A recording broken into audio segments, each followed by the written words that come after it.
Cette audition du groupe de travail sur la déclassification des secrets fédéraux va être déclarée ouverte. Bienvenue à tous. Sans objection, la présidence peut déclarer une suspension à tout moment. De plus, sans aucune objection, les membres suivants sont admis au sein du groupe de travail aux fins d'interroger les témoins à l'audition d'aujourd'hui.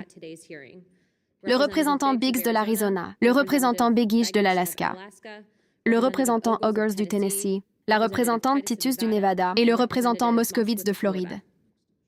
Il n'y a aucune objection. Je me donne la parole à moi-même, aux fins de faire une déclaration d'ouverture. Bonjour et bienvenue à cette audition consacrée aux divulgations sur les pannes. Depuis trop longtemps, la question des phénomènes aériens non identifiés, communément appelés PAN, a été enveloppée de secrets, de stigmatisation et, dans certains cas, de rejet pur et simple. Aujourd'hui, je veux affirmer clairement que ceci n'est pas de la science-fiction, ni de la spéculation gratuite. Il s'agit de sécurité nationale, de la responsabilité du gouvernement et du droit du peuple américain à la vérité. J'ai maintenant parlé à un certain nombre de lanceurs d'alerte de l'armée, y compris au sujet de l'incident de la base aérienne d'Eglin, qui s'est produit lorsque moi-même et l'ancien représentant, Matt Gaetz, ainsi que le représentant Burchett, avons suivi une piste provenant de plusieurs lanceurs d'alerte et pilotes de l'armée de l'air en service actif, qui alléguaient que l'armée de l'air des États-Unis dissimulait une activité de panne à la base aérienne d'Eglin. Nous avons entendu un certain nombre de lanceurs d'alerte, en particulier des pilotes militaires, qui ne souhaitent pas se manifester publiquement par peur de perdre leur statut de vol et potentiellement leur carrière. Cela est inacceptable. Nous ne pouvons pas protéger notre espace aérien si nos observateurs les mieux formés sont réduits au silence. Nous ne pouvons pas faire progresser la science si nous refusons de poser des questions, et nous ne pouvons pas maintenir la confiance envers le gouvernement si nous laissons le peuple américain dans l'ignorance. Maintenant, le Congrès tente de résoudre ce problème. Le Congrès a tenté de créer des canaux formels par le biais du All Domain Anomaly Resolution Office, connu sous le nom d'ARO, et de l'inspecteur général de la communauté du renseignement, afin que militaires et responsables puissent faire des divulgations. Mais en réalité, les rapports qui arrivent sont souvent écartés, retardés délibérément ou accueillis avec scepticisme, plutôt que d'être soumis à une enquête sérieuse. Récemment, l'ancien directeur de l'ARO, Sean Kirkpatrick, a attaqué nos témoins et les membres de cette commission. Il convient de noter qu'il s'agit d'un menteur avéré et cela remet en question quel était réellement son rôle au sein de l'ARO, si ce n'était pas de faire le suivi des enquêtes et de divulguer ses conclusions aux membres du Congrès. Un ancien secrétaire adjoint délégué à la Défense, chargé du renseignement, Chris Mellon, a décrit un rapport publié par l'ARO qui n'a trouvé aucune preuve qu'une quelconque enquête du gouvernement américain, une recherche financée par le milieu universitaire ou un comité d'examen officiel ait confirmé qu'une observation de panne représentait une technologie extraterrestre, comme le rapport gouvernemental le plus criblé d'erreurs et le plus insatisfaisant, dont je me souviens avoir lu, après des décennies au service du gouvernement. Mellon a également noté que c'était le premier rapport de l'ARO soumis au Congrès, sans l'aval du directeur du renseignement national, et qu'apparemment, il excluait toute contribution de chercheurs ou d'experts qui avaient étudié ou écrit de façon exclusive sur ce sujet, comme ce serait normalement le cas pour tout autre dossier dans ce domaine. Mellon a jugé que ce rapport ne remplissait pas le mandat du Congrès, en vertu duquel il était requis, en omettant des agences entières ayant mené des enquêtes connues ou des activités liées au PAN, et omettant toute discussion sur les efforts visant à dissimuler des informations classifiées ou non classifiées sur les PAN. Ces efforts ne sont pas abordés par le rapport, malgré l'existence de dossiers d'agences et d'enquêtes qui les corroborent, y compris ceux des services des douanes et de la protection des frontières des États-Unis. Si nous créons des bureaux et des agences de contrôle seulement pour les laisser devenir des cimetières de témoignages, ou pire encore, des ruses pour feindre d'enquêter alors qu'en réalité, il n'y avait aucun suivi, alors nous ne faisons pas notre travail. Ces derniers mois, le Congrès a également reçu des preuves qui parlent de technologies qui sont, à notre connaissance, au-delà de nos capacités actuelles. Il est de notre devoir en tant qu'élus de suivre les faits où qu'ils mènent et de veiller à ce que ces faits ne soient pas enterrés sous des tampons de classification ou des excuses bureaucratiques. Soyons clairs, que les pannes représentent une technologie adverse, des phénomènes naturels ou quelque chose au-delà de la compréhension humaine actuelle, le Congrès a la responsabilité d'enquêter. Si ces objets sont d'origine étrangère, alors ils constituent une menace directe pour notre sécurité nationale. Et s'ils représentent quelque chose d'inconnu, ils exigent une enquête scientifique rigoureuse, pas du ridicule, pas du secret et pas du silence. Les enjeux sont très élevés. Les nations adverses n'attendent pas que nous les rattrapions. Elles étudient également ces phénomènes de manière agressive, tout comme plusieurs nations ont également annoncé leurs propres enquêtes parlementaires sur ce sujet même. Si nous continuons à nous cacher des informations à nous-mêmes, nous risquons une surprise stratégique. Si nous continuons à ignorer les pilotes et les militaires, ainsi que d'innombrables lanceurs d'alerte du gouvernement, nous risquons de perdre leur confiance. Et si nous continuons à cacher la vérité au public, nous risquons d'éroder le fondement même de la responsabilité démocratique. C'est pourquoi cette audition compte. Il ne s'agit pas d'alimenter la spéculation. Il s'agit d'exiger la transparence élémentaire de la part du département de la Défense et de la communauté du renseignement, ainsi que d'autres sous-traitants militaires. Il s'agit de poser les questions que tout Américain a le droit de poser. Que savons-nous? Que ne savons-nous pas? Et pourquoi, dans une société libre, nous en dit-on si peu? Un obstacle majeur à l'enquête de cette commission sur les PAN a été le manque de coopération et de transparence de la part du département de la Défense et de la communauté du renseignement. Dans la préparation des précédentes auditions sur les PAN, la Commission a demandé à plusieurs reprises au département de la Défense d'autoriser les membres à visionner des vidéos et des dossiers liés à des incidents de panne. Malheureusement, le département de la Défense a informé le personnel de la Commission que, en raison des règles relatives au programme d'accès spécial, seuls les membres de la Commission des Forces armées de la Chambre des représentants, ainsi que de la sous-commission de la Défense de la Commission des appropriations de la Chambre, connue sous le nom de ACTI, étaient autorisés à être informés de ces programmes. Pour qu'un membre ne siégeant pas à la commission soit autorisé à visionner ces documents et vidéos, chaque membre doit être approuvé par le président et le membre le plus haut placé de l'opposition, à la fois de la ASC et de la ACD. Le contrôle indépendant des SAP a toujours posé un problème pour le Congrès, tout comme le fait que les budgets des programmes sont classifiés. De plus, les rapports de contrôle destinés au Congrès sont classifiés et ne sont fournis qu'aux commissions d'autorisation et de budget compétentes. Le peuple américain n'est pas fragile. Il n'a pas besoin d'être protégé de la réalité comme des enfants. Ce qu'il ne peut tolérer et ce qu'il ne pardonnera pas, c'est un gouvernement qui dissimule la vérité et qui punit ceux qui osent s'exprimer. Je veux conclure avec ceci. Les générations futures repenseront à ce moment et se demanderont ce que nous avons fait face à l'inconnu. Avons-nous détourné le regard, embarrassés ou effrayés? Ou avons-nous cherché la vérité avec courage? J'ai l'intention d'être du côté de la vérité, de la transparence et de la responsabilité, et j'espère que mes collègues de ce groupe de travail pourront faire de même. Pour citer quelques élus, le sénateur Schumer a déclaré que de multiples sources crédibles alléguaient une crise constitutionnelle au sujet des ovnis. Le sénateur Rounds a déclaré que ce sont des individus brillants et qu'ils n'inventent rien. Et notre actuel secrétaire d'État, Marco Rubio, a déclaré des habilitations de très haut niveau et des postes élevés au sein de notre gouvernement en ce qui concerne ces lanceurs d'alerte. Le sénateur McConnell a également décrit ces lanceurs d'alerte comme sains d'esprit et crédibles. Et les témoins d'aujourd'hui ne sont pas seuls. En fait, ils en sont bien loin. En fait, 34 hauts responsables militaires du gouvernement et du renseignement ont rompu le silence. Cela inclut celui qui est aujourd'hui secrétaire d'État, Marco Rubio, le sénateur Rounds, la sénatrice Gillibrand, le général Jim Clapper, l'ancien directeur du groupe de travail gouvernemental sur les PAN, l'ancien responsable de la sécurité de l'aviation pour la Maison-Blanche, le Conseil de sécurité nationale, l'ancien secrétaire à la Défense et bien d'autres encore. Encore une fois, pour citer le secrétaire d'État Rubio dans un documentaire à venir intitulé The Age of Disclosure, même les présidents ont été informés au compte-gouttes et en ont perdu tout contrôle. Et pour citer la sénatrice Gillibrand, qui s'est également exprimée publiquement dans ce documentaire, il n'est pas acceptable qu'il existe des parties secrètes de ce gouvernement que personne ne voit jamais. Il est temps que la vérité fondamentale sur les PAN soit révélée aux nations, aux dirigeants et au public. Il est temps que le gouvernement des États-Unis fasse preuve de transparence. Et sur ce, je cède la parole à la représentante Crockett pour sa déclaration d'ouverture. Merci beaucoup, Madame la Présidente. En cette période de méfiance croissante envers le gouvernement, il est important que le Congrès agisse pour restaurer la crédibilité du gouvernement, apporter de la transparence sur une question d'un grand intérêt public est un pas dans cette direction. Donc je remercie la présidente Luna d'avoir convoqué cette audition bipartisane pour discuter des phénomènes anormaux non identifiés ou pas, qui est le terme utilisé aujourd'hui pour ce que l'on appelait communément les ovnis, objets volants non identifiés. Et bien que certains pensent à des soucoupes volantes en entendant ces termes, il est essentiel de se concentrer sur l'impact concret des PAN sur les infrastructures critiques, la sécurité civile et la sécurité nationale. Il y a de bonnes raisons de croire que la plupart des PAN ont des origines bien plus proches de nous. Pour l'instant, la NASA n'a trouvé aucune preuve des PAN d'origine extraterrestre. Nos adversaires travaillent à développer de nouvelles capacités pour obtenir des avantages militaires, et ces efforts constituent probablement l'explication des mystères que nous avons observés. Néanmoins, le gouvernement fédéral a la responsabilité envers le peuple américain d'enquêter et de fournir des divulgations transparentes sur chaque incident. Le gouvernement fédéral est tout autant tenu de protéger ceux qui signalent les avoir vus, en particulier auprès de leurs officiers commandants et de leurs supérieurs, et le Congrès devrait tout mettre en œuvre en son pouvoir pour protéger les lanceurs d'alerte et contrôler les agences qui ne parviennent pas à assurer cette protection.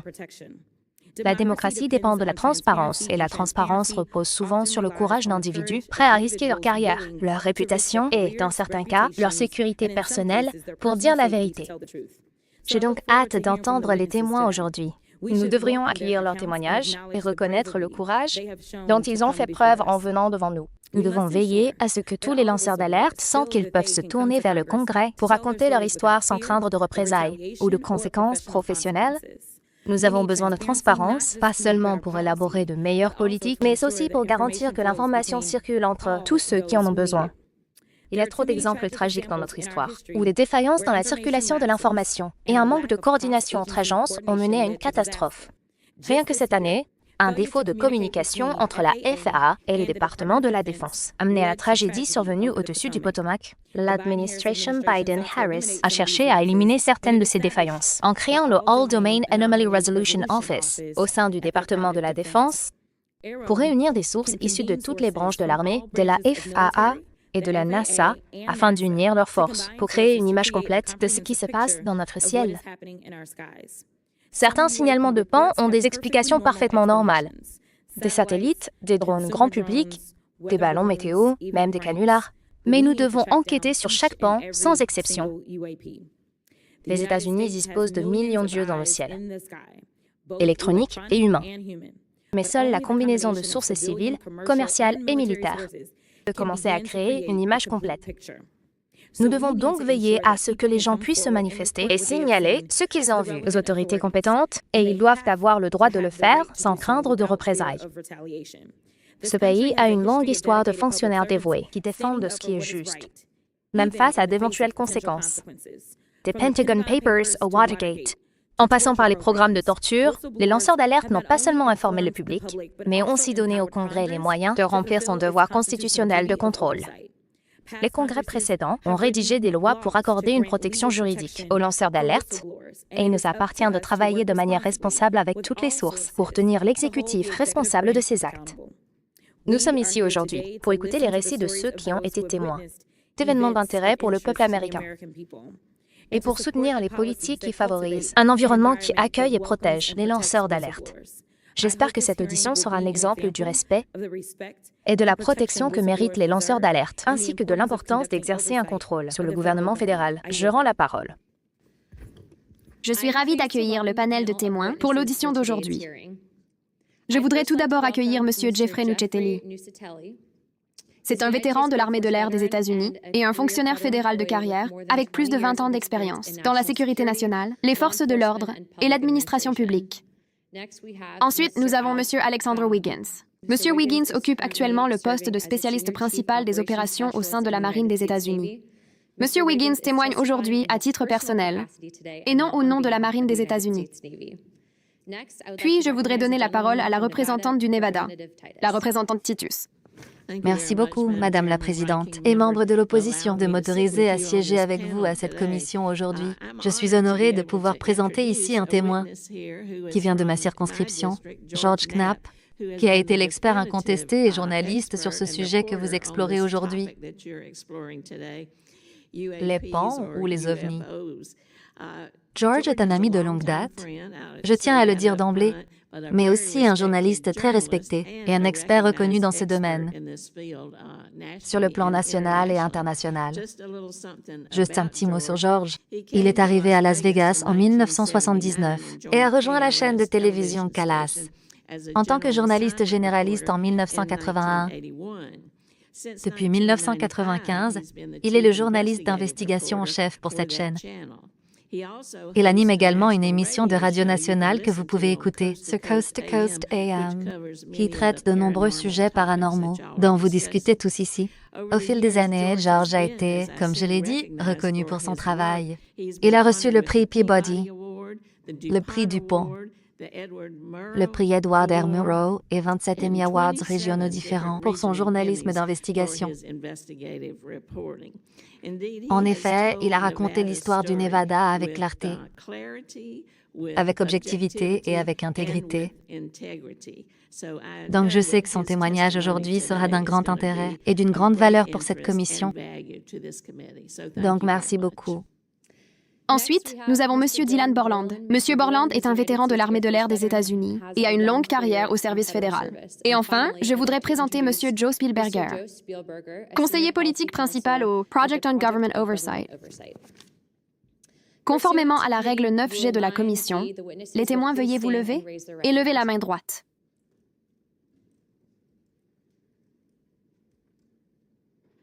Jurez-vous ou affirmez-vous solennellement que le témoignage que vous êtes sur le point de donner est la vérité, toute la vérité, rien que la vérité, que Dieu vous vienne en aide? Qu'il soit inscrit au procès-verbal que les témoins ont répondu par l'affirmative. Merci, vous pouvez vous asseoir. Nous vous remercions d'être présents aujourd'hui et j'ai hâte d'entendre votre témoignage. Je rappelle aux témoins que nous avons lu vos déclarations écrites et qu'elles figureront intégralement dans le compte-rendu de l'audition. Veuillez limiter vos déclarations orales à 5 minutes, mais je comprends que vous avez beaucoup à couvrir. Donc, si cela dépasse un peu, ne vous inquiétez pas. Pour rappel, pensez à appuyer sur le bouton du microphone devant vous afin qu'il soit allumé et que les membres puissent vous entendre. Lorsque vous commencerez à parler, le voyant devant vous passera au vert. Après 4 minutes, le voyant passera au jaune et lorsque le voyant rouge s'allumera, vos 5 minutes seront écoulées et nous vous demanderons de bien vouloir conclure. Je donne maintenant la parole à Monsieur Nuccetelli pour sa déclaration d'ouverture. Bonjour. Merci, Madame la Présidente Luna, Madame la représentante Crockett et membres du groupe de travail, de nous donner l'occasion de témoigner aujourd'hui. Je m'appelle Jeffrey Nuccetelli. Je suis un ancien officier de la police militaire, avec 16 ans de service actif au sein de l'armée de l'air des États-Unis. Je suis ici aujourd'hui parce que le peuple américain a à la fois le droit et la responsabilité de connaître la vérité sur les phénomènes aériens non identifiés. Cette vérité reste cachée, classifiée et réduite au silence, par la peur de représailles, la stigmatisation et la confusion. Aujourd'hui, nous sommes ici pour aider à briser ce silence. Entre 2003 et 2005, 5 incidents de pan se sont produits à la base aérienne de Vandenberg, qui abrite le projet national de défense antimissile, une priorité de premier plan pour la sécurité nationale. À l'époque, nous procédions à des lancements jugés par le Bureau national de reconnaissance comme les plus importants depuis 25 ans. Il s'agissait de lancements historiques. Ces installations étaient stratégiques et elles ont été visitées à plusieurs reprises par des pans. Chaque incident a été observé par plusieurs membres du personnel, documenté, enquêté et signalé à la hiérarchie. Nous avons fait remonter l'information, mais n'avons reçu aucune directive en retour sur la façon de gérer ces événements. J'ai personnellement été témoin de l'un de ces événements et j'ai enquêté sur d'autres quand ils se produisaient. 6 autres militaires m'ont fourni les informations que je vais partager avec vous aujourd'hui. Les incursions ont commencé le 14 octobre 2003, lorsque des sous-traitants de Boeing ont signalé un immense carré rouge lumineux planant silencieusement au-dessus de 2 sites de défense antimissiles. Après plusieurs minutes, il a dérivé à l'est, au-dessus de la base, et a disparu au-dessus des collines. Cet événement, aujourd'hui connu sous le nom de carré rouge de Vandenberg, a été mentionné par la représentante Luna lors de la première audition sur ce sujet. Les archives officielles de l'armée de l'air concernant cet événement sont détenues par l'ARO et le FBI. Plus tard cette nuit-là, alors que j'étais de service, des agents de sécurité présents sur un site de lancement stratégique ont signalé un objet lumineux se déplaçant rapidement au-dessus de l'océan. Je me suis rendu sur les lieux de l'incident. C'est devenu le chaos sur les ondes radio pendant que l'objet approchait rapidement. J'ai entendu mes camarades crier « Ils foncent droit sur nous, ils foncent droit sur nous ». Et maintenant, il est juste là. Quelques instants plus tard, je les ai entendus dire qu'il avait filé et avait disparu. Quand je suis arrivé sur les lieux, j'ai parlé à 5 témoins ébranlés qui ont décrit un immense engin triangulaire, plus grand qu'un terrain de football, planer silencieusement pendant environ 45 secondes au-dessus de leur poste de contrôle d'entrée avant de filer à une vitesse impossible. Environ une semaine plus tard, une autre patrouille a signalé une lumière au-dessus de l'océan qui se comportait de manière erratique. Pensant qu'il pouvait s'agir d'un aéronef non annoncé, ils ont déclaré une urgence et une force d'intervention armée est intervenue. Avant que les forces ne puissent arriver, l'objet est descendu et a soit atterri, soit plané au-dessus de notre piste, avant de redécoller à une vitesse impossible. Les témoins de cet événement ont été menacés et intimidés par la suite. On leur a dit de garder le silence et de bien réfléchir à ce qu'ils rapportaient. Après ça, les choses se sont effectivement calmées jusqu'en 2005 environ, lorsqu'une autre patrouille a signalé un immense engin triangulaire, plus grand qu'un C-130, flottant silencieusement au-dessus de l'installation. Il l'a observé pendant quelques minutes. Il s'est déplacé vers l'ouest et a disparu dans la nuit. Et puis j'ai eu ma propre expérience, de nouveau en 2005. J'étais hors service, assis dans mon jardin avec 2 autres policiers, lorsque nous avons remarqué ce qui semblait d'abord être un satellite en orbite, mais il ne se comportait pas comme un satellite. La lumière était étrange, elle pulsait, puis il a commencé à manœuvrer. Il perdait de l'altitude par moments. Il disparaissait de notre vue à d'autres, puis il réapparaissait à un autre endroit du ciel. Il a fini par réapparaître à 60 mètres au-dessus de ma maison. C'était une sphère de lumière d'environ 9 mètres de diamètre. Mes amis et moi l'avons observée un instant, puis elle a doucement accéléré et est montée dans le ciel avant de disparaître parmi les étoiles. Ces événements ont profondément changé ma vie et celle de mes amis. Nous nous trouvons à un moment charnière de l'histoire. La question n'est plus de savoir si ces événements sont réels, mais si nous avons le courage de leur faire face. Un véritable leadership exige de la vision, une volonté de confronter l'inconnu avec transparence et détermination. Alors je demande donc au Congrès de nous aider, nous, le peuple, à concrétiser cette vision. Il y a 3 objectifs. 1. Financer une recherche indépendante et traiter l'étude des pannes avec le même sérieux que tout autre domaine scientifique. 2. Mettre fin au secret et à la surclassification. La transparence est le fondement de la vérité. Sans elle, des témoins comme nous sont ignorés. 3. Protéger les témoins. Beaucoup restent silencieux par peur pour leur carrière, leur réputation et la sécurité de leur famille. Protégez-les et vous encouragerez d'autres à rejoindre cette cause. Ces phénomènes remettent en question nos hypothèses les plus profondes sur la réalité, la conscience et notre place dans l'univers. Les explorer peut déclencher des avancées transformatrices dans la technologie, la biologie et la compréhension humaine. Que ceci soit le moment où l'Amérique choisit le courage plutôt que la peur, la transparence plutôt que le secret et le progrès plutôt que la stagnation. Montrons au monde que notre nation est un leader, non seulement par la force, mais par une quête sans peur de la vérité. Merci. Merci, Monsieur Nuccetelli.